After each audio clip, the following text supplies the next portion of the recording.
ನನಗೆ ಅಲ್ಲಿ ಯಾರೋ ಕಾಮೆಂಟಲ್ಲೂ ಹಾಕಿದ್ದು ನೋಡಿದೆ. ಆಮೇಲೆ ನನಗೆ ಯಾರೋ ಫೋನ್ ಮಾಡಿದ್ರು, ಯಾರೋ ಸಿಕ್ಕವರಲ್ಲ ಹೇಳಿದ್ರೆ ಅರ್ಜುನನ ನಿಲುವು ಸರಿ ಇಲ್ಲ ಅಲ್ಲಿ ಅಂತೆಲ್ಲ ಹೇಳಿದ್ರು. ಅಭಿಮನ್ಯುನ ಇದೇ ದ್ರೋಣರೇ ಅಲ್ವಾ ನಿಂತ್ಕೊಂಡು ಅವರು ಸೇರ್ಕೊಳ್ಳಿಲ್ವಾ ಕೊಲ್ಲೋದಕ್ಕೆ, ಹಂಗೆ ಕೊಲ್ಲಿ ಅಂತ ಅವರೇ ಹೇಳಲಿಲ್ವಾ? ಅವಾಗೆಲ್ಲೋಗಿದ್ದೆ ಅರ್ಜುನ? ಅದಕ್ಕೆ ಕೃಷ್ಣನಿಗೇನು ಅಂದರೆ, ಅದು ನಿನ್ನ ಗುರು ಆದರೂ ಅದು ನನ್ನ ಗುರು ಆದರು, ಅದು ನಿನ್ನ ಸೋದರ ಮಾವ ಆದರೂ ಅದು ನನ್ನ ಸೋದರ ಮಾವ ಆದರು, ತಪ್ಪು ಮಾಡಿದರೆ ನಾನು ಉಳಿಸಲ್ವಪ್ಪ, ಇಷ್ಟೇ ಅವನದ್ದು. ಬ್ರಾಹ್ಮಣನಾದವ ಏನು ಮಾಡಬೇಕು ಅನ್ನೋದನ್ನು ಹಿರಿಯರು ಹೇಳಿದ್ದಾರೆ, ಮನೀಷಿಗಳು. ಏನು ಮಾಡಬೇಕು ಅವರು? ಯಾಜನ ಧ್ಯಾಪನೆ ದಾನಂ ತಥಾ ಯಜ್ಞ ಪ್ರತಿಗ್ರಹವು ಷಷ್ಠಮಧ್ಯಯನನ್ನಾಮ ತೇಷಾಂ ಕಸ್ಮಿನ್ ಪ್ರತಿಷ್ಠಿತ. ಅಧ್ಯಯನ ಅಧ್ಯಾಪನ, ಯಜನ ಯಾಜನ, ದಾನ ಪ್ರತಿಗ್ರಹ ಅಂತ. ಒಂದು ಅಧ್ಯಯನ ಮಾಡು, ಕಲ್ತುಗೋ, ಕಲಿಸು. ನೀನೊಬ್ಬ ಧರ್ಮ ಏನು ಅಂತ ಅರ್ಥ ಮಾಡಿಕೊಂಡವನಾಗಿ ನನ್ನನ್ನು ಗುರುಘಾತಿ ಅಂತ ಕರಿತೀಯ ಅಂತಾದರೆ, ಅಂದರೆ ಗುರುವನ್ನು ಕೊಂದವ ಅಂತ ಕರಿತೀಯ ಅಂತಂದರೆ, ನಾನು ಹುಟ್ಟಿದ್ದೇ ಅದಕ್ಕೆ ಅಂತ. ಬೆಂಕಿಯಿಂದ ಹುಟ್ಟು ಬಂದಿದ್ದೀನಿ ದ್ರೋಣರನ್ನು ಕೊಲ್ಲೋದಕ್ಕೆ ಅಂತಲೇ. ಈಗ ನಾನು ಶಿಷ್ಯನ, ಮಗನ, ಇನ್ನೊಂದ ಅಂತ ಪ್ರಶ್ನೆಯೇ ಇಲ್ವಲ್ಲ. ನಾನು ಹುಟ್ಟಿದ್ದು ಕೊಲ್ಲೋಕ್ಕೆ, ಕೊಂದಿದ್ದೀನಿ. ಮಹಾಭಾರತದ ರಹಸ್ಯಗಳು. ಈ ಕಾರ್ಯಕ್ರಮದ ಪ್ರಾಯೋಜಕರು ಆಶಿಕಾ ಅಗರಬತ್ತಿಗಳು, ಅತ್ಯುತ್ತಮ ಗುಣಮಟ್ಟದ ಸಂಕೇತ.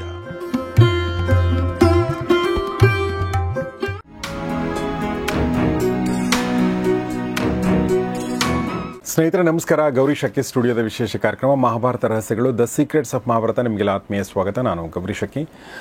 ಮಹಾಭಾರತ ರಹಸ್ಯಗಳನ್ನು ಹೇಳಿಕೊಡೋದಕ್ಕೆ ನಮ್ಮೊಂದಿಗೆ ಜಾಯ್ನ್ ಆಗಿದ್ದಾರೆ ನಮ್ಮ ಪ್ರೀತಿಯ ವಿದ್ವಾನ್ Jagadish Sharma Sampa sir. Welcome to the show. ನಮಸ್ತೆ. ನಮಸ್ತೆ. ನಾವು ಯುದ್ಧ ಪರ್ವದಲ್ಲಿದ್ದೀವಿ. ಯುದ್ಧ ಪರ್ವದಲ್ಲಿ 15ನೇ ದಿನದಲ್ಲಿದ್ದೀವಿ. 15ನೇ ದಿನದಲ್ಲಿ ಏನಾಗ್ತದೆ ಅನ್ನೋದನ್ನು ನಾವು ನೋಡ್ತಾ ಇದ್ದೀವಿ. ಭೀಮ ಮತ್ತು ಅರ್ಜುನರ ಮಧ್ಯೆ ವಾಗ್ವಾದ ನಡೀತಾ ಇದೆ. ಅದು ದ್ರೋಣರ ವಧೆಯ ಕುರಿತಾಗಿ ಅದೆಲ್ಲವನ್ನು ಕೂಡ ನೋಡ್ತಾ ಇದ್ದೀವಿ. ಮುಂದಿನ ವಿಚಾರಗಳನ್ನ ಸಂಪತ್ ಸರ್ ನಮಗೆ ಹೇಳ್ತಾರೆ. ಬಟ್ ಅದಕ್ಕಿಂತ ಮುಂಚೆ ನಾನೊಂದು ಸಣ್ಣ ಪುಟ್ಟ ಗಿಫ್ಟ್ ಅವ್ರಿಗೆ ಕೊಡ್ತಾ ಇದ್ದೀನಿ. ಇದು ಮೇಘನಾ ಸುಧೀಂದ್ರ ಅವರು ಬರೆದಿರುವಂಥ ಹೊಸ ತಲೆಮಾರಿನ ತಾಯ್ತನದ ಕಥನ, ಮಿಲೇನಿಯಲ್ ಅಮ್ಮ ಅಂತ ಇದ್ರ ಹೆಸರು. ಅವರು ತಾಯಿ ಆಗಿರುವ ಅನುಭವದ ಬಗ್ಗೆ ಅವರು ಬರೆದಿದ್ದಾರೆ. ಸೊ ಆಲ್ರೆಡಿ ತಂದೆ ಆಗಿದ್ದಾರೆ ನಮ್ಮ ಸರ್. ಸರ್ ಇದೊಂದು ಗಿಫ್ಟ್ ನಿಮಗೆ. Thank you sir. ಈ ಪುಸ್ತಕದ ಬಗ್ಗೆ ನಾನೊಂದೆರಡು ಹೇಳಬೇಕು. ಖಂಡಿತ ಹೇಳಿ. ಏನಂದರೆ, ಅವಳಿ ಮಕ್ಕಳು ಮೇಘನಾಗೆ ಅದರ ಅನುಭವ ಬರೆದಿದ್ದಾರೆ. ಈ ಪುಟ್ಟ ಮಕ್ಕಳು ಪುಟ್ಟಕ್ಕಿದ್ದಾಗ ಇನ್ನೂ ಪುಟ್ಟಕ್ಕೆ ಇದ್ದಾರೆ. ಕರೆಕ್ಟ್. ನಂದೊಂದು ಪುಸ್ತಕ ಬಿಡುಗಡೆ ಮಾಡಿದ್ರು ಅವರು. ಹೌದಾ? ಆ ಪುಟ್ಟ ಮಕ್ಕಳ ಕೈಲಿ ಸ್ಫೂರ್ತಿ ರಾಮಾಯಣ ಅಯೋಧ್ಯ ಕಂಡ ಬಿಡುಗಡೆ ಮಾಡಿಸಿದ್ವಿ ಎರಡು ಮಕ್ಕಳ. ಹೌದಾ? ಅದ್ರ ಜೊತೆಗೆ ಇನ್ನೂ ಒಂದು ಸಂಬಂಧ ಇದೆ ನಿಮಗೆ ಆ ಮಕ್ಕಳ ಜೊತೆಗೆ. ಅದೇನಂದ್ರೆ ಆ ಇಬ್ರು ಹೆಸರು ಇಟ್ಟದ್ ನೀವೇ ಅಂತ ಹೇಳಿದ್ರು. ನಾನು ಸೇರ್ಕೊಂಡಿದ್ದೆ ಅವರ ಅಕ್ಷರ ಅವರ ಜೊತೆಗೆ, ಅವರ ಗಂಡ. ಹೌದಾ? ಅವರು ಹುಡುಕಿದ್ರು ಒಂದಿಷ್ಟು. ಮಯಸ್ಕರ ಮತ್ತು ಮನೋಮಯಿ. ಬಹಳ ವಿಶಿಷ್ಟವಾದ ಹೆಸರು ಬೇಕು ಅಂತ ಹುಡುಕಿ, ಬಹಳ ಅರ್ಥವತ್ತಾಗಿರಬೇಕು ಅಂತ ಹುಡುಕಿ, ವೇದದಲ್ಲಿರುವ ಹೆಸರನ್ನು ಹುಡ್ಕೊಂಡಿದ್ದಾರೆ ಅವರು. ಅಲ್ಲಿರೋ ಶಬ್ದ ಬೇಕು ಅಂತ. ಸೊ ಚೆನ್ನಾಗಿದೆ ಸರ್ ಪುಸ್ತಕ ಚೆನ್ನಾಗಿದೆ ಅಂತ ನಾನು ಇದನ್ನ ಕೇಳ್ತಾ ಇದ್ದೀನಿ. ನಾನು ಇನ್ನು ಓದಬೇಕಿದೆ. ಪುಸ್ತಕ ಚೆನ್ನಾಗಿದೆ ಅಂತ ಓದ್ದವರೆಲ್ಲ ಹೇಳ್ತಾ ಇರೋದನ್ನು ಕೇಳ್ತಾ ಇದ್ದೀನಿ. ಸೊ ಆ ಪುಸ್ತಕ ಬೇಕನ್ನೋರು ಅದರ ಲಿಂಕ್ ನಮ್ಮ ಡಿಸ್ಕ್ರಿಪ್ಷನ್ಲಿದೆ. ಆಸಕ್ತರು ಅದನ್ನು ತಗೋಬಹುದು ಅಂತ ಹೇಳ್ತಾ ಈ ವಿಡಿಯೋನ ಶುರು ಮಾಡ್ತಾ ಇದ್ದೀನಿ. ಶುರು ಮಾಡೋಕ್ಕಿಂತ ಮುಂಚೆ ಒಂದು ಸಬ್ಸ್ಕ್ರೈಬ್ ಮಾಡಿ, ತುಂಬ ಜನ ಸಬ್ಸ್ಕ್ರೈಬ್ ಮಾಡಿರಲ್ಲ, ಮತ್ತು ಬೆಲ್ ನೋಟಿಫಿಕೇಷನ್ನ ದಯವಿಟ್ಟು ಪ್ರೆಸ್ ಮಾಡಿ. ತುಂಬ ಜನ ಅದನ್ನು ಕೂಡ ಮಾಡಿರಲ್ಲ. ಅದರಿಂದ ಏನೂ ಖರ್ಚಾಗಲ್ಲ. ಖರ್ಚಾಗೋದು ಯಾವುದು ಅಂದರೆ, ನೀವು ಜಾಯಿನ್ ಬಟನ್ ಮೂಲಕ ಮೆಂಬರ್ ಆದರೆ ತಿಂಗಳಿಗೆ 100, 150 ಈ ಥರ ಖರ್ಚಾಗುತ್ತೆ. ಅದನ್ನು ಆಸಕ್ತರು ಆಗಬಹುದು. ಅವ್ರಿಗೋಸ್ಕರ ನಾವು ಕೆಲವೊಂದು ವಿಶೇಷ ವಿಡಿಯೋಗಳನ್ನ ಮಾಡ್ತಾ ಇದ್ದೀವಿ. ಆ ವಿಶೇಷ ವಿಡಿಯೋಗಳನ್ನು ನಮ್ಮ ಹೋಮ್ ಸ್ಕ್ರೀನಿಗೆ ಹೋದರೆ ಮೆಂಬರ್ಸ್ ಓನ್ಲಿ ಅಂತ ಒಂದು ಲಿಸ್ಟ್ ಇರುತ್ತೆ. ಅದರಲ್ಲಿ ಕೇವಲ ಅವ್ರಿಗೋಸ್ಕರ, ಅಂದರೆ ಮೆಂಬರ್ಸ್ಗೋಸ್ಕರ ಒಂದಷ್ಟು ವಿಶೇಷ ವಿಡಿಯೋಗಳನ್ನ ಮಾಡ್ತೀವಿ.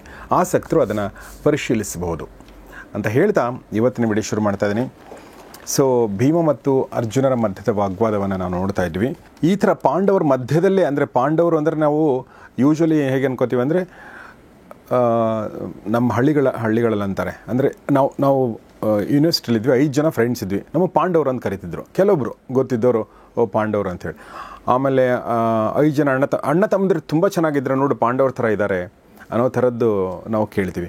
ಆದರೆ ಪಾಂಡವರು ಕೂಡ ಜಗಳ ಆಡ್ತಿದ್ರು. ಅವರು ಒಬ್ಬರ ಮೇಲೆ ಮುನಿಸ್ಕೊಂಡದ್ದು, ಜಗಳ ಆಡಿದ್ದು, ದೂಷಿಸಿದ್ದೆಲ್ಲ ಇದೆ ಅಲ್ವಾ? ಆ ಥರದೊಂದು ಪ್ರಸಂಗವನ್ನು ನಾವು ನೋಡ್ತಾ ಇದ್ದೀವಿ. ಸೊ ಈ ಬಗ್ಗೆ ಸರಿ, ಈ ಥರ ಇನ್ನೊಬ್ಬರ ಅಭಿಪ್ರಾಯ ಸರಿ ಇಲ್ಲ ಅಂತ ನನಗನ್ನಿಸಿದೆ ಅಂತ ಅದನ್ನ ಪ್ರಶ್ನಿಸುವ, ಅದರ ಬಗ್ಗೆ ಒಂದು ಆರೋಗ್ಯಪೂರ್ಣವಾದ ವಾಗ್ವಾದ ಮಾಡದೇ ಇರುವ ಸಹೋದರಿಯ ಇದೆಯಲ್ಲ, ಸಹೋದರತೆ ಇದೆಯಲ್ಲ, ಅದು ಧೃತರಾಷ್ಟ್ರನ ಮಕ್ಕಳದ್ದು ಸರ್. ಕರೆಕ್ಟ್.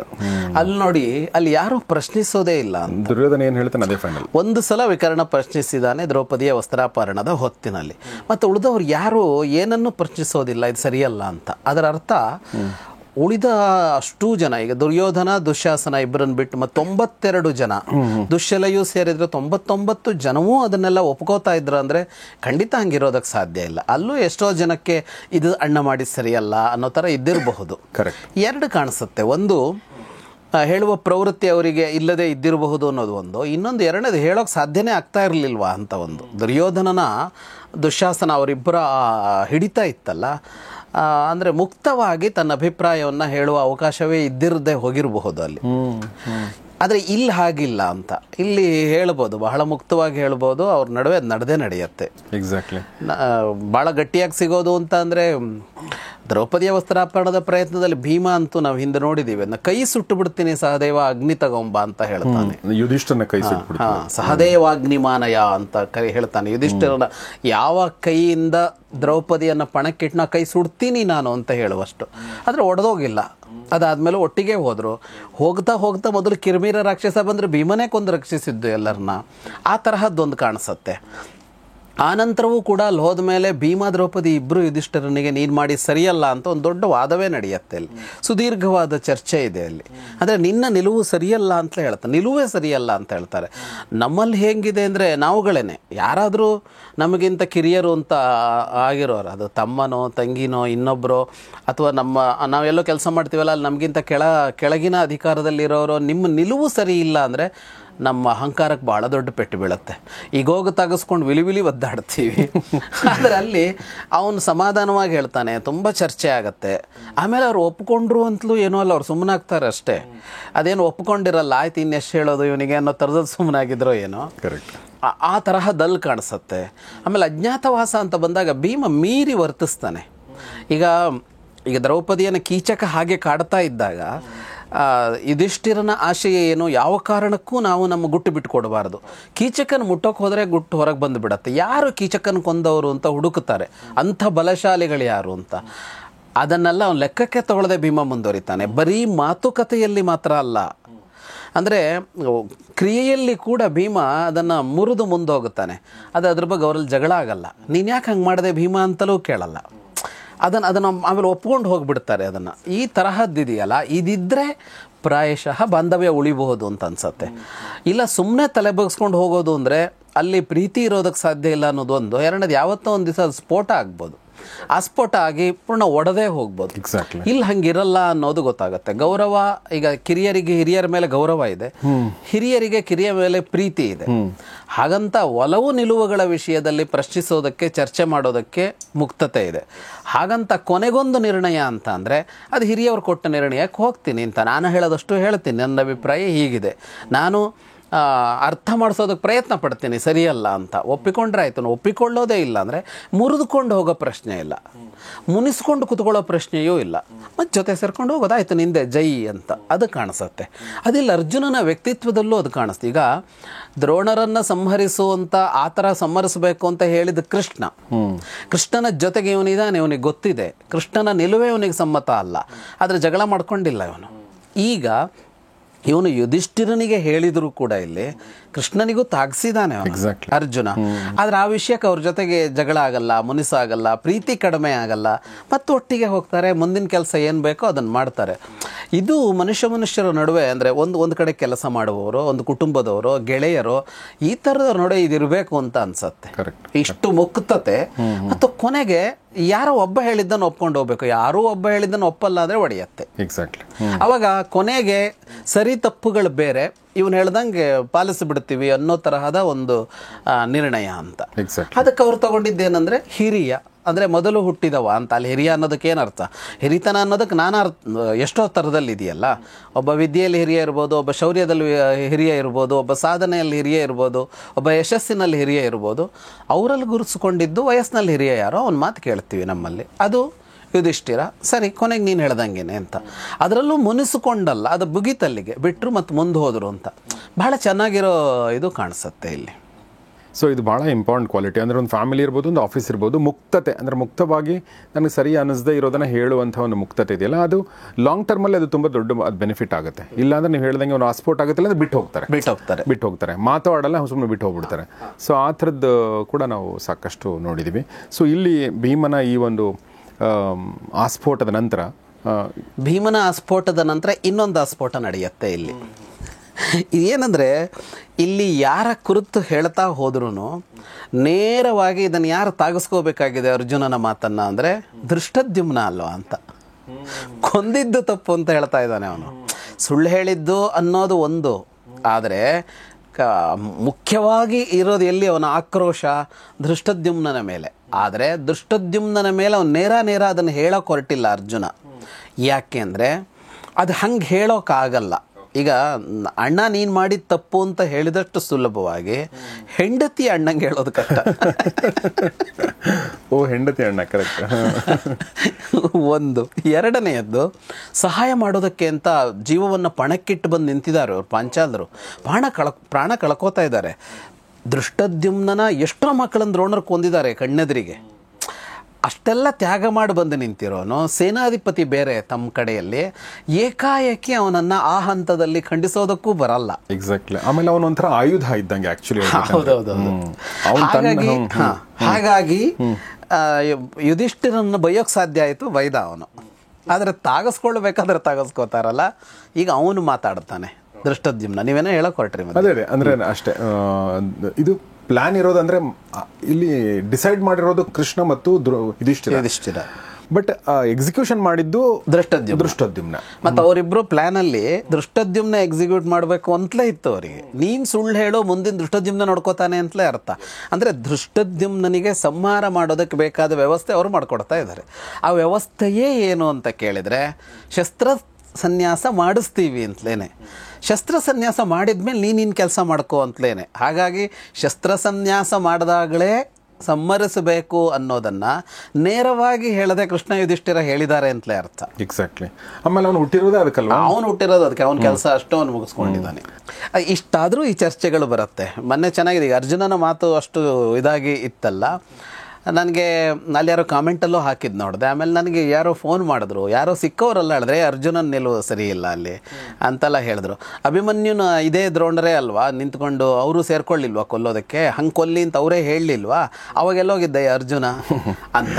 ಇನ್ಯಾರೋ ಏನು ಅಂದರೆ, ಬ್ರಹ್ಮಾಸ್ತ್ರ ಬಿಟ್ಟು ಅಷ್ಟಚಂದ್ರನ ಕೊಂದ್ರಲ್ಲ, ಬಿಡಬಾರ್ದು ಬ್ರಹ್ಮಾಸ್ತ್ರನ, ಯಾರ ಹತ್ರ ಬ್ರಹ್ಮಾಸ್ತ್ರ ಇಲ್ವೋ ಅವ್ರ ಮೇಲೆ ಅಂತಿದ್ದಾಗ ಅವಾಗ ಅರ್ಜುನ ಅಲ್ಲಿ ನಿಂತ್ಕೊಂಡು ನೋಡ್ಲಿಲ್ವಾ ಅದನ್ನ ದ್ರೋಣರು ಮಾಡಿದ್ದನ್ನ ಅಂತೆಲ್ಲ ಕೇಳಿದ್ರು. ಅಂದರೆ ಅರ್ಜುನ ನಿಲುವಿಗೆ ವ್ಯತಿರಿಕ್ತ ನಿಲುವುಗಳು ಇವತ್ತು ಹೆಂಗಿದೆಯೋ ಅವತ್ತು ಹಂಗೆ ಇದೆ. ಮತ್ತೆ ಇದೇ ಮಹಾಭಾರತದ ಸೌಂದರ್ಯ ಅಂತ ಅನ್ಸೋದು ಏನಂದ್ರೆ, ಅವತ್ತು ಪ್ರಶ್ನಿಸ್ತಾ ಇದ್ರು, ಇವತ್ತು ಪ್ರಶ್ನಿಸಿ ಅಂತ ಏನೂ ಸಮಸ್ಯೆ ಇಲ್ಲ. ಅರ್ಜುನನ ನಿಲುವು ಅದು, ಅವನು ತುಂಬ ಸಂವೇದನಾಪೂರ್ಣವಾಗಿ ವರ್ತಿಸಿದ. ಅರ್ಜುನನ ನಿಲುವು ಸರಿಯಾ ಅದು ಬೇರೆ, ಅದು ಬೌದ್ಧಿಕ ವಿಮರ್ಶೆಗೆ ಒಳಪಡತ್ತೆ. ಆದರೆ ಆ ಹೊತ್ತಲ್ಲಿ ಆ ಕ್ಷಣದಲ್ಲಿ ಅವನಿಗೇನಾಯಿತು ಅಂದರೆ, ಕಣ್ಣೆದುರಿಗೆ ತನಗೆ ಅಷ್ಟು ವಿದ್ಯೆಯನ್ನು ಕೊಟ್ಟು ತಾನಿವತ್ತು ಏನಾಗಿದೆಯೋ ಇಷ್ಟಕ್ಕೂ ಆದವರನ್ನು ಕೂದಲು ಹಿಡಿದು ಕೈಯಲ್ಲಿ ಒಂದು ಅಸ್ತ್ರವೂ ಇಲ್ಲದಿದ್ದ ಕಡಿದು ಬಿಟ್ರು ಅನ್ನೋದು ಅದು ಹೃದಯಕ್ಕೆ ತಟ್ಟಿದೆ. ಹೃದಯದ ಭಾಷೆಯಲ್ಲಿ ಮಾತಾಡಿದಾನು ಅವನು. ಬುದ್ಧಿ ಅಂತಂದರೆ ಅದಲ್ಲಿ ಕೆಲಸ ಮಾಡಿಲ್ಲ. ಅವನಿಗೆ ಇನ್ಯಾವಾಗಲೋ ಅದು ಸರಿ ಇತ್ತು ಅಂತ ಅನ್ನಿಸ್ಬೋದೇನೋ, ಗೊತ್ತಿಲ್ಲ, ಅದೇನು ಉಲ್ಲೇಖ ಆಗಿಲ್ಲ, ಅನಿಸಿರಬಹುದು ಅದು ಒಂದು. ಎರಡನೇದೇನೆಂದರೆ, ಇಂತಹ ವಿಷಯಗಳಲ್ಲಿ ಮನುಷ್ಯ ಅಂಟುಕೊಂಡೇ ಇರ್ತಾನೆ. ಏನು ಮಾಡಿದರೂ ಈ ಬಂಧಗಳಿಂದ ಬಿಡಿಸ್ಕೊಳಕ್ಕಾಗಲ್ಲ. ಅದಿರದೇ ಇರೋದು ಕೃಷ್ಣನಿಗೆ ಮಾತ್ರ. ಅಷ್ಟು ಗೀತೆಯನ್ನು ಉಪದೇಶ ಮಾಡಿದ ಮೇಲೂ ಅರ್ಜುನ ಇದರಿಂದ ಹೊರಗೆ ಬರ್ತಾ ಇಲ್ಲ ಅವನು. ಅಂದರೆ ಅರ್ಜುನ ನಮ್ಮೆಲ್ಲರಂತೆ ಸಾಮಾನ್ಯರ ಮನುಷ್ಯರಂತೆ ಒರೆಸ್ಕೊಳ್ತಾ ಇದ್ದಾನೆ ಅವನು. ಅದನ್ನು ಮೀರಬೇಕು ಅನ್ನೋದು ಕೃಷ್ಣ ಪಂಥ. ಆದರೆ ಹಂಗೆ ಮಾಡೋಕ್ಕೆ ಸುಲಭ ಇಲ್ಲ. ಅದಕ್ಕೆ ಕೃಷ್ಣನಿಗೇನು ಅಂದರೆ, ಅದು ನಿನ್ನ ಗುರು ಆದರೂ ಅದು ನನ್ನ ಗುರು ಆದರು, ಅದು ನಿನ್ನ ಸೋದರ ಮಾವ ಆದರೂ ಅದು ನನ್ನ ಸೋದರ ಮಾವ ಆದರು, ತಪ್ಪು ಮಾಡಿದರೆ ನಾನು ಉಳಿಸಲ್ವಪ್ಪ, ಇಷ್ಟೇ ಅವನದ್ದು. ಅವನು ಆ ನಿಲುವಲ್ಲಿದ್ದಾನೆ. ಅಲ್ಲಿಗೆ ಬಂದು ತಲುಪೋಕ್ಕೆ ಅಷ್ಟು ಸುಲಭ ಇಲ್ಲ. ಅಂದರೆ ದುರ್ಯೋಧನನಂತೆ ಇನ್ಯಾವುದೋ ಒಂದರ ಆಸೆ ಇದೆಲ್ಲದಕ್ಕಿಂತ ಬೃಹತ್ತಾಗಿದ್ದಾಗ ಇದನ್ನು ಮೀರ್ತಾನೆ ಮನುಷ್ಯ. ಅಂಥದ್ದೇನೂ ಇಲ್ಲ. ಮನುಷ್ಯರ ನಡುವೆ ಸಂಬಂಧವೇ ನನಗೆ ಮುಖ್ಯ ಅಂತ ಅಂದ್ಕೊಳ್ಳೋನು, ಎಲ್ಲದಕ್ಕಿಂತ ಮುಖ್ಯ ಅಂತ ಅಂದ್ಕೊಳ್ಳೋನು. ಅವ್ರು ತಪ್ಪು ಮಾಡಿದ್ದಾರೆ ಹಾಗಾಗಿ ತೆಗೆದು ಬಿಡ್ತೀನಿ ಅಂತ ಅಂದರೆ, ಇಲ್ಲ ಅವರು ಏನಾದರೂ ಮಾಡಲಿ ನಾನಂತೂ ಏನೂ ಮಾಡಲ್ಲ ಅನ್ನೋ ನಿಲುವಲ್ಲಿ ಇರ್ತಾನೆ ಅಂತ. ಅಂದರೆ ಇವೆಲ್ಲವೂ ಮನುಷ್ಯನ ಮನಸ್ಸಿನ ಹಲವು ಸ್ಥಿತಿಗಳನ್ನು, ಹಲವು ಅವಸ್ಥೆಗಳನ್ನು, ಅಥವಾ ನಮ್ಮ ಸುತ್ತ ಇರುವ ಹಲವು ಮನುಷ್ಯರ ಸ್ವಭಾವಗಳನ್ನು ಪರಿಚಯಿಸ್ತಾ ಹೋಗುತ್ತೆ ಇದು ಅಂತ. ಯಾಕೆ ಮಹಾಭಾರತ ಬೇಕು ಅನ್ನೋದಕ್ಕೆ ನಾವು 10 ತರಹದಲ್ಲಿ ನೋಡ್ತೀವಲ್ಲ, ಇದೂ ಕೂಡ ಹೌದು ಅಂತ. ಈಗ ಸಿಟ್ಟುಗೊಳ್ಳೋನು ಧೃಷ್ಟದ್ಯುಮ್ನ. ತತಃ ಪಾಂಚಾಲರಾಜಸ್ಯ ಪುತ್ರಃ ಪಾರ್ಥಮಥಾಬ್ರವೀತ್ ಸಂಕ್ರುದ್ಧಮಿವ ನರ್ದಂತಂ ಹಿರಣ್ಯಕಶಿಪುಂ ಹರಿಹಿ ಅಂತ ಅರ್ಜುನನಿಗೆ ಹೇಳ್ತಾನೆ. ಹೇಳ್ತಾನೆ ಹೇಗೆ ಅಂದರೆ ಗರ್ಜಿಸ್ತಾನಂತೆ. ಅವನು ಗರ್ಜಿಸಿದ್ದು ಹೇಗಿತ್ತು ಅಂದರೆ, ಹಿರಣ್ಯಕಶಿಪುವಿನ ಎದುರು ನರಸಿಂಹ ಬಂದು ಗರ್ಜಿಸಿದಂತೆ ಇತ್ತು ಅಂತ ಹೇಳ್ತಾನೆ ಸಂಜಯ. ಅವನು ಹೇಗೆ ಕಂಬದಿಂದ ಹೊರಗೆ ಬಂದು ನರಸಿಂಹ ಹಿರಣ್ಯಕಶಿಪುವನ್ನು ನೋಡಿ ಗರ್ಜಿಸಿದನು, ಆ ಮಟ್ಟಕ್ಕಿತ್ತು ಅದು ಅಂತ. ಅಂದರೆ ಅಷ್ಟು ಆ ನರಸಿಂಹ ಅನ್ನೋದನ್ನು ಉಗ್ರ ನರಸಿಂಹ ಅಂತಲೇ ನೋಡೋದು. ಆ ನರಸಿಂಹ ಬಹಳ ಸಿಟ್ಟಿನಲ್ಲಿದ್ದ ಅಂತ. ಆಮೇಲೆ ಯಾರಿಗೂ ಅವನನ್ನು ಸಮಾಧಾನ ಮಾಡೋಕ್ಕಾಗದೆ ಪ್ರಹ್ಲಾದ ಸ್ತೋತ್ರ ಮಾಡಿ ಅವನನ್ನು ಶಾಂತನನ್ನಾಗಿಸ್ತಾನೆ. ಹಾಗಾಗಿ ನರಸಿಂಹ ಅಂದರೆ ಅದು ಅಂದರೆ ಕೋಪಾವೇಶದ ಒಂದು ಆಕಾರ ಅದು ಅಲ್ಲಿಂದ ಹೊರಗೆ ಬರುವಾಗ. ಅಂದರೆ ತನ್ನ ಭಕ್ತ ಪ್ರಹ್ಲಾದನನ್ನು ಅಷ್ಟು ಪ್ರಮಾಣದಲ್ಲಿ ಹಿಂಸಿಸಿದ ನಂತರ ಅವನು ಹೊರಗೆ ಬಂದಿದ್ದಲ್ಲ, ಆ ಸಿಟ್ಟಿತ್ತು ನರಸಿಂಹಸ್ವಾಮಿಯಲ್ಲಿ ಅಂತ. ಆ ಸಿಟ್ಟು ಧೃಷ್ಟದ್ಯುಮ್ನಲ್ಲಿ ಈಗ ಕಾಣಿಸಿಕೊಳ್ತು, ಅಂಥ ಸಿಟ್ಟು ಅಂತ. ಅವನು ಹೇಳಕ್ಕೆ ಆರಂಭ ಮಾಡ್ತಾನೆ. ಅಂದರೆ ಇವರೆಲ್ಲ ಎಷ್ಟು ಚೆನ್ನಾಗಿ ವ್ಯವಸ್ಥಿತವಾಗಿ ಮಾತಾಡ್ತಾರೆ ಅನ್ನೋದನ್ನು ನೋಡಬೇಕು, ಮತ್ತು ಆ ಮಾತಿಗೆ ತಕ್ಕಂತೆ ಅವರೊಳಗಡೆ ಒಂದು ಸ್ಪಷ್ಟತೆ ಎಲ್ಲರಿಗೂ ಇದೆ ಅನ್ನೋದನ್ನು ನೋಡಬೇಕು. ಯಾಕಂದರೆ ಅರ್ಜುನ ಹೇಳಿದಾಗ ಅರ್ಜುನದ್ದು ಸರಿ ಅಂತ ನಮಗನ್ಸತ್ತೆ, ಭೀಮ ಮಾತಾಡಿದಾಗ ಭೀಮನದ್ದು ಸರಿ ಅಂತ ಅನ್ಸತ್ತೆ. ಈಗ ಧೃಷ್ಟದ್ಯುಮ್ನ ಮಾತಾಡ್ತಾನೆ. ಅವನು ಹೇಳ್ತಾನೆ, ಬೀಭತ್ಸೋ ವಿಪ್ರಕರ್ಮಾಣಿ ವಿದಿತಾನಿ ಮನೀಷಿಣಾಂ. ಅರ್ಜುನ, ಬ್ರಾಹ್ಮಣನಾದವ ಏನು ಮಾಡಬೇಕು ಅನ್ನೋದನ್ನು ಹಿರಿಯರು ಹೇಳಿದ್ದಾರೆ, ಮನೀಷಿಗಳು. ಏನು ಮಾಡಬೇಕು ಅವರು? ಯಾಜನಾ ಧ್ಯಾಪನೆ ದಾನಂ ತಥಾ ಯಜ್ಞ ಪ್ರತಿಗ್ರಹವು ಷಷ್ಠಮಧ್ಯಯನನ್ನಾಮ ತೇಷಾಂ ಕಸ್ಮಿನ್ ಪ್ರತಿಷ್ಠಿತ. ಬ್ರಾಹ್ಮಣರಿಗೆ ಇರುವ ಕರ್ತವ್ಯಗಳು 6. ವರ್ಣ ವ್ಯವಸ್ಥೆ ಇದ್ದ ಕಾಲವಲ್ಲ ಅಲ್ಲಿ. 6 ಯಾವುದು ಅಂದರೆ, 1, ಅವರು ಯಜ್ಞಗಳನ್ನು ಮಾಡಿಸಬೇಕು, ಅಧ್ಯಾಪನ ಮಾಡಬೇಕಂದ್ರೆ ಪಾಠ ಮಾಡಬೇಕು, ದಾನ ಮಾಡಬೇಕು, ಯಜ್ಞ ಮಾಡಬೇಕು ಸ್ವತಃ ಮಾಡಿಸೋದಲ್ಲದೆ, ಮತ್ತು ದಾನ ಕೊಟ್ಟಿದ್ದನ್ನು ಸ್ವೀಕಾರ ಮಾಡಬೇಕು. ಇನ್ನೊಂದು ಯಾವುದು ಅಂದರೆ ಅಧ್ಯಯನ ಮಾಡಬೇಕು. ಇದನ್ನು ಒಟ್ಟು ಜೋಡಿಸಿ ಹೇಳೋದಾದರೆ ಅಧ್ಯಯನ ಅಧ್ಯಾಪನ, ಯಜನ ಯಾಜನ, ದಾನ ಪ್ರತಿಗ್ರಹ ಅಂತ. 1 ಅಧ್ಯಯನ ಮಾಡು, ಕಲಿಸು. ಮುಂದಿನದ್ದೇನೆಂದರೆ, ನೀನು ಯಜ್ಞಗಳನ್ನು ನೀನೇ ಸ್ವಂತ ಮಾಡು, ಬೇರೆಯವರಿಗೆ ಬೇಕಾದಾಗ ಮಾಡಿಸಿಕೊಡು. ಇನ್ನೊಂದು, ನೀನು ದಾನ ಮಾಡು, ಯಾರಾದರೂ ದಾನ ಕೊಟ್ಟರೆ ಸ್ವೀಕಾರ ಮಾಡು. ಈ 6 ಕೆಲಸ ಬ್ರಾಹ್ಮಣರಿಗೆ ಹೇಳಿದ್ದು. ಆದರೆ ಇವರೇನು ಮಾಡಿದ್ರು ಅಂತ ಆರಂಭ ಮಾಡ್ತಾನೆ ಧೃಷ್ಟದ್ಯುಮ್ನ. ಅಂದರೆ ದ್ರೋಣರು ಏನು ಮಾಡಿದ್ರು ಅಂತ. ಇದನ್ನು ಮಾಡಿದ್ರ ಅವರು, ಅಂದರೆ ಕರ್ತವ್ಯ ಭ್ರಷ್ಟರು ಅಂತ ಧೃಷ್ಟದ್ಯುಮ್ನ ಹೇಳ್ತಾ ಇದ್ದಾನೆ. ಅವರೇನು ಮಾಡಬೇಕಾಗಿತ್ತೋ ಅದನ್ನು ಮಾಡಲಿಲ್ಲ ಅಂತ ಆಯಿತು. ಅಧ್ಯಯನ ಮಾಡಿದ್ದಾರೆ, ಅಧ್ಯಾಪನ ಮಾಡಿದ್ದಾರೆ ಅನ್ನೋದು ಸರಿ, ಆದರೆ ಕ್ಷಾತ್ರವೃತ್ತಿ ಇದೆಯಲ್ಲ, ಅದು ಹೆಂಗೆ ಬಂತು ಅವರಿಗೆ ಅಂತ ಈ ಪ್ರಶ್ನೆ ಆವಾಗಲೂ ಇದೆ, ಇವಾಗಲೂ ಇದೆ ದ್ರೋಣರ ಬಗ್ಗೆ. ಅಂದರೆ ಅವರು ಯುದ್ಧ ಭೂಮಿಗೆ ಬರಬಾರದು, ಗುರು ಆಗ್ಬೋದು, ಅವರು ಕಲಿಸ್ಬೋದು ಯುದ್ಧ ವಿದ್ಯೆಯನ್ನು. ಯುದ್ಧ ಮಾಡುವ ಅಧಿಕಾರ ಅವರಿಗಿಲ್ಲ, ಅದನ್ನು ಕ್ಷತ್ರಿಯನಾದವ ಮಾಡಬೇಕು. ಹಾಗಾಗಿ ಅವರು ಯಾವ ಕಾರಣಕ್ಕೂ ಇದಕ್ಕೆ ಬರಬಾರ್ದಾಗಿತ್ತು ಅಂತ ಒಂದು ಆಕ್ಷೇಪ ಆ ಕಾಲದಲ್ಲೂ ಇತ್ತು. ಈಗಲೂ ಹಲವರು ಮಾತಾಡ್ತಾರೆ ದ್ರೋಣರು ಅದನ್ನ ಮಾಡಬಾರ್ದಾಗಿತ್ತು ಅಂತ. ಬಟ್ ಆ ಥರ ಸುಮಾರು ಬೇಕಾದಷ್ಟು ಇದೆ. ಪರಶುರಾಮ ಕೃಪ ಬೇಕಾದಷ್ಟು ಜನ ಇದ್ದಾರೆ. ಮೀರಿದವರು ಎಲ್ಲದರಲ್ಲೂ ಇರ್ತಾರೆ. ಅಂದರೆ ಆ ಥರನೇ ಎಲ್ಲರೂ ಅದನ್ನೇ ಮಾಡ್ಕೊಂಡಿರ್ತಾ ಇದ್ರು ಅಂತಲ್ಲ. ಒಬ್ಬರು ಇನ್ನೊಂದು ವೃತ್ತಿಗಳನ್ನು, ಇನ್ನೊಂದು ಕ್ರಮಗಳನ್ನು ಅನುಸರಿಸ್ತಾ ಇರೋದು ಯಾವಾಗಲೂ ಕಾಣಿಸುತ್ತೆ. ಆಮೇಲೆ ಕ್ಷತ್ರಿಯ ಬ್ರಾಹ್ಮಣರಾಗಿದ್ದು, ತಪಸ್ಸು ಮಾಡ್ಕೊಂಡು ಇದ್ದಿದ್ದು, ಅಂಥದ್ದೆಲ್ಲ ಕಾಣಿಸುತ್ತೆ. ಈಗ ವಿಶ್ವಾಮಿತ್ರ ಬ್ರಾಹ್ಮಣನೇ ಆಗಿ ಹೋಗಿದ್ದು ಎಲ್ಲ ಕಾಣಿಸುತ್ತೆ. ಅಂಥದ್ದು ಬೇಕಷ್ಟು ಇವೆ, ಅದರಲ್ಲೇನು ಇದು ಅಂತೇನಿಲ್ಲ. ಆದರೆ ಒಂದು ಹೀಗೆ ಅಂತ ಅಂದಾಗ ಒಂದು ಪ್ರಶ್ನಿಸುವ ವಿಷಯ ಆಗತ್ತಲ್ಲ, ಅದು ನಿನ್ನ ಕೆಲಸ ಅಲ್ಲ ಇದು ಅಂತ ಮಾಡಿರ್ತಾರೆ, ಅವರು ಮಾಡ್ತಾರೆ. ಆ ಥರದ್ದು ದ್ರೋಣರೊಬ್ಬರೇ ಅಲ್ಲ ಈ ಕೆಲಸ ಮಾಡಿದ್ದು. ಹತೋದ್ರೋಣೋ ಮಯಾ ಯತ್ ಕಿಮ್ಮಾಂ ಪಾರ್ಥ ವಿಗರ್ಹಸೆ ಅಪಕ್ರಾಂತ ಸ್ವಧರ್ಮಾಚ್ಚ ಕ್ಷತ್ರಧರ್ಮ ಮುಪಾಶ್ರಿತ. ನಾನು ದ್ರೋಣರನ್ನು ಕೊಂದಿದ್ದು ಮಹಾಪಾಪ ಅಂತ ನೀನು ಮಾತಾಡ್ತಾ ಇದೆಯಲ್ಲ, ಸ್ವಧರ್ಮವನ್ನು ಬಿಟ್ಟಿದ್ದಾರೆ, ಇನ್ನೊಂದು ಧರ್ಮವನ್ನು ಹಿಡಿದುಕೊಂಡಿದ್ದಾರೆ. ಅದು ಇಲ್ಲಿ ಧರ್ಮ ಅಂದರೆ ಕರ್ತವ್ಯ, ಕರ್ತವ್ಯ ಅನ್ನುವ ಅರ್ಥದಲ್ಲಿ ತನ್ನ ಕರ್ತವ್ಯವನ್ನು ಬಿಟ್ಟಿದ್ದಾರೆ, ಇನ್ನೊಂದು ಕರ್ತವ್ಯಕ್ಕೆ ಬಂದಿದ್ದಾರೆ, ಅವರದ್ದಲ್ಲದೆ ಇರೋ ಜಾಗಕ್ಕೆ ಬಂದಿದ್ದಾರೆ ಅವರು ಅಂತ. ಸ್ವಧರ್ಮೋ ನಿಧನಂ ಶ್ರೇಯ ಪರಧರ್ಮೋ ಭಯಾವಹ ಅಂತ ಭಗವದ್ಗೀತೆಯಲ್ಲಿ ಕೃಷ್ಣ ಹೇಳಿದ್ದ. ಆವಾಗ ಅದನ್ನು ಮಾತಾಡಿತ್ತು ನಾವು. ಏನಂದ್ರೆ ನಿನ್ನ ಕರ್ತವ್ಯ ಯಾವುದೋ ಅದನ್ನು ನೀನು ಮಾಡು, ಇನ್ನೊಂದಕ್ಕೆ ಹೋಗಬೇಡ ನೀನು ಅಂತ. ನಿನ್ನ ಕರ್ತವ್ಯ ನೀ ಮಾಡ್ಕೊಂಡಿರೋದೇ ಶ್ರೇಷ್ಠ ಅನ್ನೋ ಮಾತು. ಅದನ್ನು ಹೇಳ್ತಾನೆ. ಅವರು ಎರಡು ಮಾಡಿದ್ದಾರೆ. ಒಂದು ತನ್ನ ಕರ್ತವ್ಯ ಮಾಡಿಲ್ಲ, ಇದೊಂದು ತಪ್ಪಾಯಿತು. ಮತ್ತು ಇನ್ನೊಬ್ಬರು ಕೆಲಸ ಮಾಡಿದ್ದಾರೆ, ಅದು ಎರಡು ತಪ್ಪಾಯ್ತಲ್ಲ.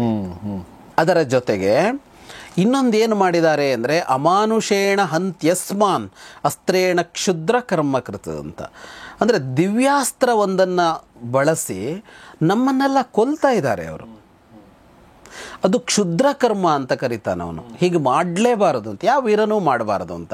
ಯಾಕೆಂದರೆ ಅವ್ರು ಬ್ರಹ್ಮಾಸ್ತ್ರ ಪ್ರಯೋಗ ಮಾಡಿದ್ದು ತಪ್ಪು ಅಂತ ಋಷಿಗಳೇ ಬಂದು ಹೇಳಿದ್ರಲ್ಲ, ಅದನ್ನು ಮಾಡಿದ್ರು ಅವರು ಅಂತ. ಇದು ಮೋಸ ಅಂತ ಹೇಳ್ತಾನೆ ದೃಷ್ಟದ್ಯುಮ್ನ. ಇದು ವಂಚನೆ, ಇದು ಮೋಸ. ಇದು ಯಾವುದು ಮೋಸ ಅಂದರೆ ಆ ಅಸ್ತ್ರ ಯಾರಿಗೆ ಗೊತ್ತಿಲ್ಲವೋ ಅವನ ಮೇಲೆ ಪ್ರಯೋಗ ಮಾಡಿದರೆ ಅವನಿಗೇನು ಮಾಡಬೇಕು, ಅವನಿಗೇನು ಮಾಡಬೇಕು ಅಂತ ಗೊತ್ತಾಗೋಲ್ಲ ಅಲ್ಲಿ. ಎಕ್ಸಾಕ್ಟ್ಲಿ, ಅವನಿಗೇನು ಮಾಡಬೇಕು ಅಂತ ಗೊತ್ತಾಗಲ್ಲ. ಅವ್ನು ಸುಮ್ಮನೆ ಇರಬೇಕಾಗತ್ತೆ. ಯಾಕೆಂದರೆ ಅವನ ಕೈಯಲ್ಲಿರುವ ಯಾವ ಆಯುಧವೂ ಅದನ್ನು ತಡೆಯೋಕ್ಕಾಗಲ್ಲ ಅದರಿಂದ. ಈಗ ಇವ್ರು ಮಾಡುವಾಗ ಹೆಂಗಾಗತ್ತೆ, ಇವನ ಕೈಲೂ ಅಸ್ತ್ರ ಇರುತ್ತೆ, ಇವನ ಕೈಲೂ ಶಸ್ತ್ರ ಇರುತ್ತೆ, ಅವನ ಕೈಲೂ ಶಸ್ತ್ರ ಇರುತ್ತೆ, ಹೊಡೆದಾಡ್ತಾರೆ. ಒಬ್ಬನ ಕೈಲಿ ಶಸ್ತ್ರ ಇಲ್ಲದೆ ಇದ್ದಾಗ ಕೊಲ್ಲಬೇಡ ಅಂತ ಯಾಕೆ ಹೇಳ್ತಾ ಇದ್ದಾರೆ ಅಂತ ಅಂದರೆ ಅವನು ಅಸಮರ್ಥ ನಿನ್ನನ್ನು ಎದುರಿಸೋದಕ್ಕೆ. ಯಾರ ಅಸಮರ್ಥನೋ ಅವನನ್ನು ನೀನು ಕೊಲ್ಲಬಾರದು. ಒಂದು ಸನ್ನಿವೇಶದಲ್ಲಿ ಅಸಮರ್ಥ ಆ ಹೊತ್ತಿನಲ್ಲಿ ಹಾಗಿರುವಾಗ ಅಸ್ತ್ರಗಳ ವಿಷಯನೂ ಹೀಗೆ. ನೀನು ಬಳಸುವ ಅಸ್ತ್ರ ಅವನಿಗೆ ಗೊತ್ತಿದೆಯಾ ಅಂತ ಆಗಬೇಕು. ಗೊತ್ತಿಲ್ಲದವರ ಮೇಲೆ ಪ್ರಯೋಗ ಮಾಡೋದ್ರಲ್ಲಿ ವಿಶೇಷವಾಗಿ ಬ್ರಹ್ಮಾಸ್ತ್ರದ ಮೇಲೆ, ಬೇರೆ ಅಸ್ತ್ರಗಳ ಮೇಲೆ ಅಷ್ಟೊಂದಿಲ್ಲ. ಬ್ರಹ್ಮಾಸ್ತ್ರಕ್ಕೆ ಆ ನಿಷೇಧ ಇದೆ. ಯಾಕೆಂದರೆ ದೊಡ್ಡ ಪ್ರಮಾಣದಲ್ಲಿ ಸಂಹಾರ ಮಾಡುತ್ತೆ ಅಂತ.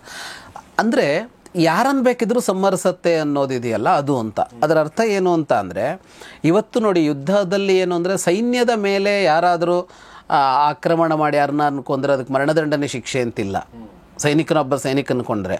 ಆದರೆ ನಾಗರಿಕರ ಮೇಲೆ ದಾಳಿ ಮಾಡೋದನ್ನು ಇವತ್ತೂ ಒಪ್ಪಲ್ಲ ನಾವು. ನಾಗರಿಕರ ಮೇಲೆ ನೀನು ದಾಳಿ ಮಾಡುವಂತಿಲ್ಲ ಅಂತ. ಅದೇನೇ ಸಶಸ್ತ್ರ ಪಡೆಯ ಜೊತೆಗೆ ನೀನು ಮಾಡ್ಬೋದು. ಆರ್ಮ್ ಫೋರ್ಸ್ ಅಂತ ಏನು ಹೇಳ್ತೀವಿ ಅದರ ಜೊತೆಗೆ ನೀನು ಯುದ್ಧ ಮಾಡಬೇಕೇ ಹೊರತು ಇಲ್ಲಲ್ಲ ಅಂತ. ಅದು ಎಲ್ಲ ಸಲ ಶಸ್ತ್ರ ಹಿಡಿದಾಗಲೇ ಯುದ್ಧ ಮಾಡ್ತಾರೆ ಅಂತಿಲ್ಲ, ದಾಳಿ ಮಾಡ್ತಾರೆ, ಏನೇನೋ ನಡೆಯುತ್ತೆ, ಅದು ಬೇರೆ. ಅಂದರೆ ಅದು ಆವಾಗಲೂ ನಡೀತಿತ್ತು, ಇವಾಗಲೂ ನಡೆಯುತ್ತೆ. ಹಾಗೆ ಈ ಅಸ್ತ್ರ ಏನು ಮಾಡುತ್ತೆ ಅಂದರೆ ಅಂಥವರನ್ನು ಕೊಲ್ಲತ್ತೆ. ಅವರಿಗೆ ಏನು ಮಾಡಬೇಕು ಅಂತ ಗೊತ್ತಾಗಲ್ಲ, ಇದು ಏನು ಅಸ್ತ್ರ ಅಂತಲೂ ಗೊತ್ತಾಗಲ್ಲ. ಅಸಹಾಯಕರು ಎಷ್ಟು ಅಂದರೆ ಏನು ಬಂದು ನನ್ನನ್ನು ಕೊಲ್ತಾ ಇದೆ ಅಂತ ಗೊತ್ತಾಗೋಲ್ಲ. ಇವರಿಗೆ ಗೊತ್ತಾಗ್ಬೋದು. ಈಗ ಉದಾಹರಣೆಗೆ ಈ ಮಹಾವೀರರುಗಳೇನಿದ್ದಾರೆ, ಓಹೋ ಇದರ ಸ್ವರೂಪ ಹಿಂಗಿದೆ, ಈ ಥರ ಆಗಿದೆ ಅಂದರೆ ಇದು ಬ್ರಹ್ಮಾಸ್ತ್ರನೇ ಆಗಿರುತ್ತೆ ಅಂತ ಇವ್ರು ಅರ್ಥ ಮಾಡ್ಕೋಬೋದು. ಅವರಿಗೇನೂ ಗೊತ್ತಾಗಲ್ಲ, ಆದರೆ ಅವರನ್ನು ಕತ್ತರಿಸತ್ತೆ ಅದು.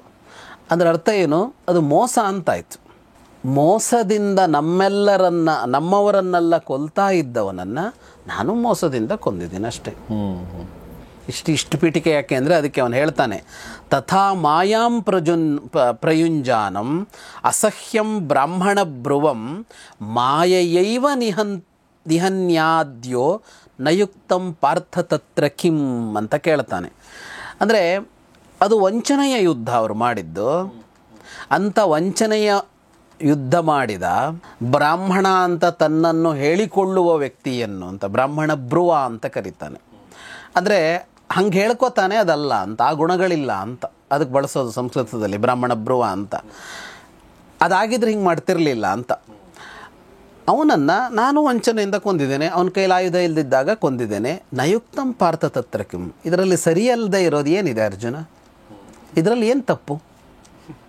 ಅವನೇನು ಮಾಡಿದಾನೋ ಅದು ನಾನು ಮಾಡಿದ್ದೀನಿ. ಟಿಟ್ ಫಾರ್ ಟ್ಯಾಟ್ ಅಂತ ಹೇಳ್ತೀವಲ್ಲ, ಹಾಗೆ ಅವನೇನು ಮಾಡಿದಾನೋ ಅವ್ನು ಮೋಸ ಮಾಡ್ದ, ನಾನು ಅದನ್ನೇ ಮಾಡಿದೆ ಅಷ್ಟೇ. ವಂಚನೆಗೆ ಪ್ರತಿ ವಂಚನೆ ಅಂತ. ಇನ್ನು ಹಾಗೆ ನಾನು ಮಾಡದೆ ಅನ್ನೋ ಕಾರಣಕ್ಕಾಗಿ ಅಶ್ವತ್ಥಾಮನಿಗೆ ಸಿಟ್ಟು ಬಂದಿದೆ, ಅವನು ಅಬ್ಬರಿಸ್ತಾ ಇದ್ದಾನೆ ಅಂತ ಅಂದರೆ ನನಗೇನು ನಷ್ಟ ಇಲ್ಲ, ಅದರಿಂದ ಕುಕ್ಕೊಳ್ಳಿ ಅವನು. ಆ ಭಯ ಹುಟ್ಟಿಸೋದು ಬೇಡ ಅಂತ. ನನಗೇನು ಅದು ಬಹಳ ವಿಶೇಷ ಅಂತ ಅನಿಸೋದಿಲ್ಲ. ಅಶ್ವತ್ಥಾಮ ಹೀಗೆ ಕೂಗೋದ್ರಲ್ಲಿ, ಹೀಗೆ ಗರ್ಜನೆ ಮಾಡೋದ್ರಲ್ಲಿ ವಿಶೇಷ ಅಂತ ಅನಿಸೋದಿಲ್ಲ. ಯಾಕೆಂದರೆ ಅವನು ಸಿಟ್ಟು ಬಂದರೆ ಅವನು ಹಿಂಗೇನೆ ನನಗೆ ಅಂದರೆ ಅವನು ಆ ಸಿಟ್ಟಲ್ಲಿ ಕೌರವರನ್ನೇ ಕೊಲ್ಲದೇ ಇದ್ದರೆ ಅದು ಆಶ್ಚರ್ಯ ಅಂತ ಹೇಳ್ತಾನೆ.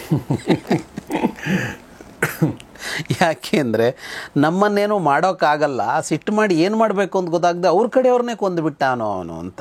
ಇನ್ನು ನನ್ನನ್ನು ಗುರುವನ್ನು ಕೊಂದವ ಅಂತ ನೀನು ಹೇಳ್ತಾ ಇದ್ದಿ ಅಲ್ಲ. ಅವನು ಅರ್ಜುನ ಹೇಳುವಾಗ ಮಾತು ಬಂತು, ಶಿಷ್ಯನಾದವನೊಬ್ಬ ಗುರುವನ್ನು ಕೊಂದ ಅಂತ ಹೇಳಿದ ಯುಧಿಷ್ಠಿರನಿಗಾದರೂ ಇವನಿಗೆ ಅದಕ್ಕೆ ಹೇಳ್ತಾನೆ, ಎಚ್ಚ ಮಾಂ ಧಾರ್ಮಿಕೋ ಭೂತ್ವ ಬ್ರವೀಷಿ ಗುರುಘಾತಿನಂ.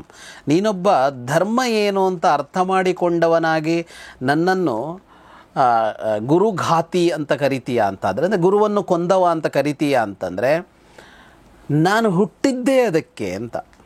ತದರ್ಥಂ ಅಹಮುತ್ಪನ್ನ, ಅದಕ್ಕಾಗಿಯೇ ನಾನು ಹುಟ್ಟಿ ಬಂದವ. ಪಾಂಚಾಲ್ಯಸ್ಯ ಸುತಃ ಅನಲಾತ್, ಬೆಂಕಿಯಿಂದ ಹುಟ್ಟು ಬಂದಿದ್ದೀನಿ ದ್ರೋಣರನ್ನು ಕೊಲ್ಲೋದಕ್ಕೆ ಅಂತಲೇ. ಈಗ ನಾನು ಶಿಷ್ಯನ ಮಗನ ಇನ್ನೊಂದ ಅಂತ ಪ್ರಶ್ನೆಯೇ ಇಲ್ವಲ್ಲ. ನಾನು ಹುಟ್ಟಿದ್ದು ಕೊಲ್ಲೋಕ್ಕೆ, ಕೊಂದಿದ್ದೀನಿ. ಸಂಬಂಧ ಏನು ಬೇಕಿದ್ರೂ ಇದ್ದುಕೊಳ್ಳಿ. ಅಂದರೆ ಈ ಸಂಬಂಧ ಇರೋರು ಕೊಲ್ಬೋದಾ? ಶಿಷ್ಯನಾದವ ಗುರುವನ್ನು ಕೊಲ್ಬೋದಾ? ಅಂದರೆ ಗುರುವನ್ನು ಕೊಂದವ ಅಂತ ಹೇಳುವಂತಿಲ್ಲ ಅಂತಂದರೆ ಅವನು ಹೆಂಗೆ ಹೇಳ್ತಾ ಇದ್ದಾನೆ ಅಂದರೆ, ಮೊದಲನೇ ವಾದ ಏನು ಅವನದ್ದು, ದ್ರೋಣರು ಧರ್ಮವಂತರಲ್ಲ ಅಂತ, ತಮ್ಮ ಕರ್ತವ್ಯ ಮಾಡಿಕೊಂಡು ಇಲ್ಲ ಅವರು. ಆಯಿತಾ?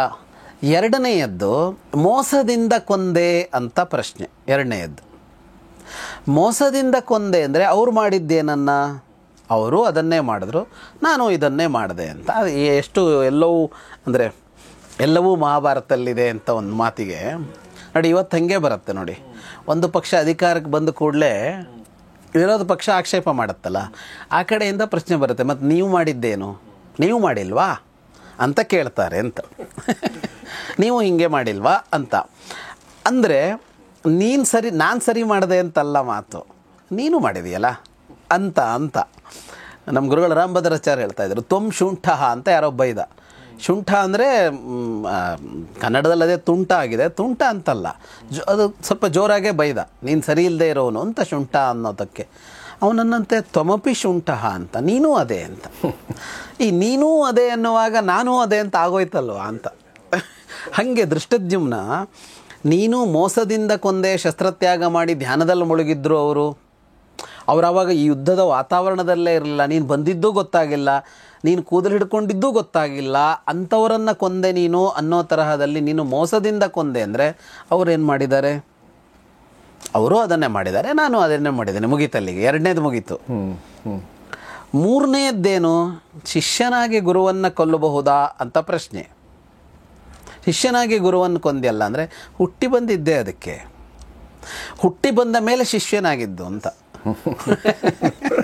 ಮಗನೋ ಶಿಷ್ಯನೋ ಎಲ್ಲ ಆಮೇಲೆ ಹುಟ್ಟುವ ವಿಷಯವೇ ಸಂಹರಿಸೋದಕ್ಕೆ ಅಂತ, ಮುಗೀತಲ್ಲಿಗೆ ಅಂತ. ಇನ್ನು ಮತ್ತೆ ಹೇಳ್ತೀನಿ, ಇಷ್ಟೇ ಸಾಕು ನನಗೆ, ಇದು ಯಾವುದೂ ಅಲ್ಲ. ಯಸ್ಯ ಕಾರ್ಯಮಕಾರ್ಯಂ ವಾ ಯುಧ್ಯತ ಸ್ಯಾತ್ ಸಮಂಬ್ರಣೆ ತಂ ಕಥಂ ಬ್ರಾಹ್ಮಣಂ ಬ್ರೂಯಾಹ ಕ್ಷತ್ರಿಯಂ ವಾ ಧನಂಜಯ.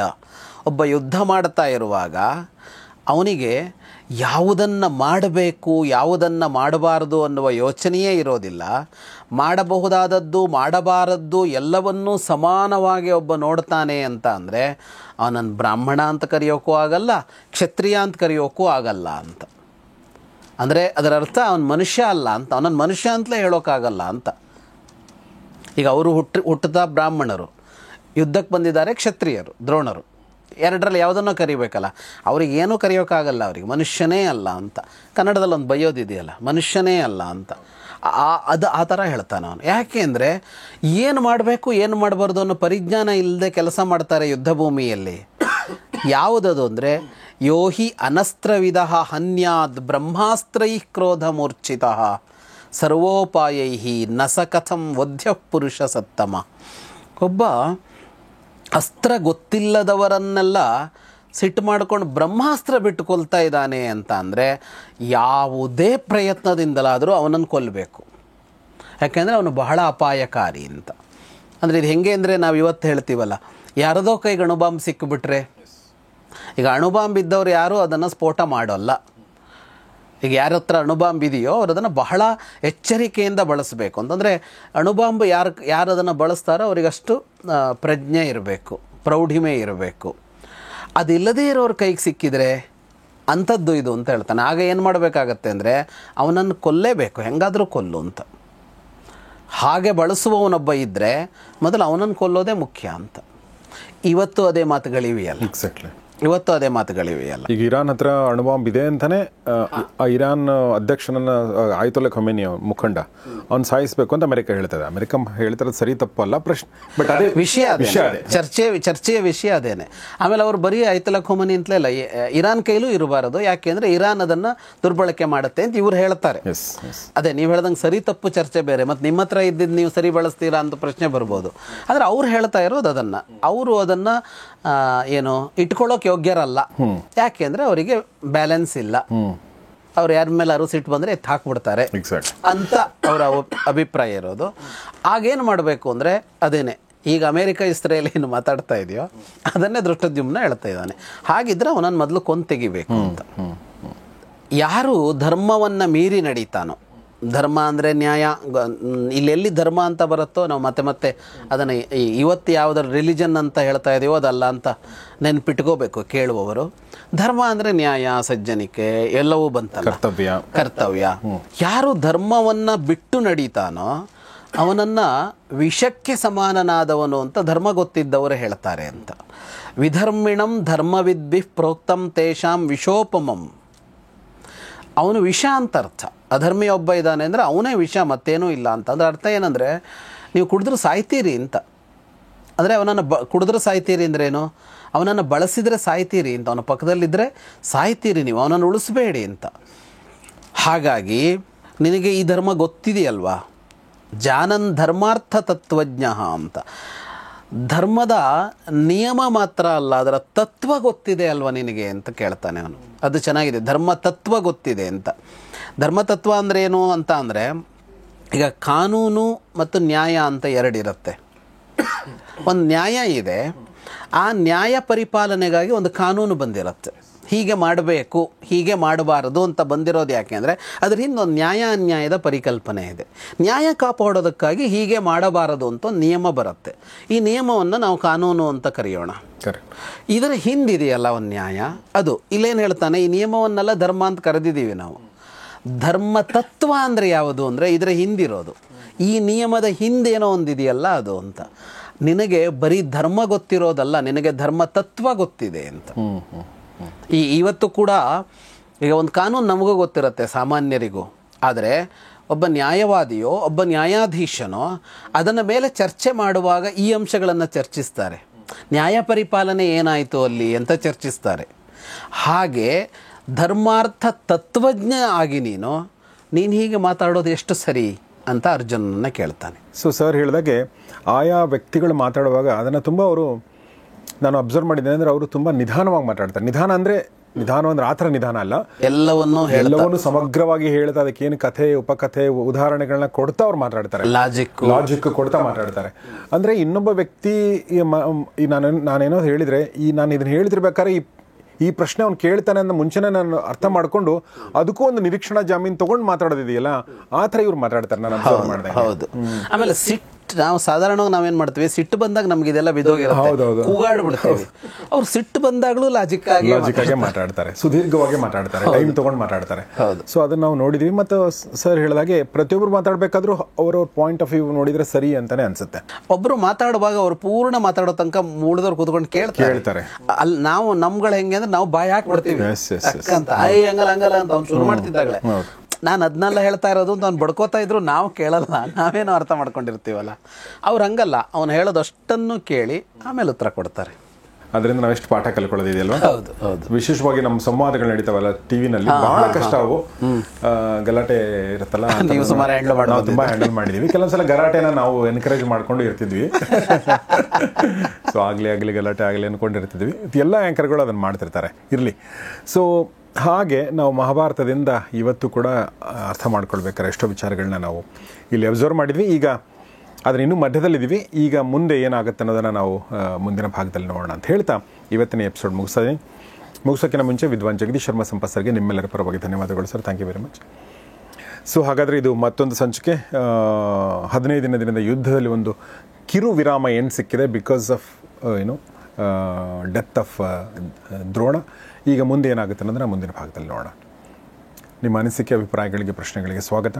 ಶೇರ್ ಮಾಡಿ, ಲೈಕ್ ಮಾಡಿ ಮತ್ತು ಚಾನಲ್ನ ಸಬ್ಸ್ಕ್ರೈಬ್ ಮಾಡದಿದ್ದರೆ ಸಬ್ಸ್ಕ್ರೈಬ್ ಮಾಡಿ. ನೋಡ್ತಾರಿ ಗೌರಿಶೇಖರ್ ಸ್ಟುಡಿಯೋ, ನೋಡ್ತಾರಿ ಮಹಾಭಾರತ ರಹಸ್ಯಗಳು, ದ ಸೀಕ್ರೆಟ್ಸ್ ಆಫ್ ಮಹಾಭಾರತ. ನಮಸ್ಕಾರ. ಮಹಾಭಾರತದ ರಹಸ್ಯಗಳು ಈ ಕಾರ್ಯಕ್ರಮದ ಪ್ರಾಯೋಜಕರು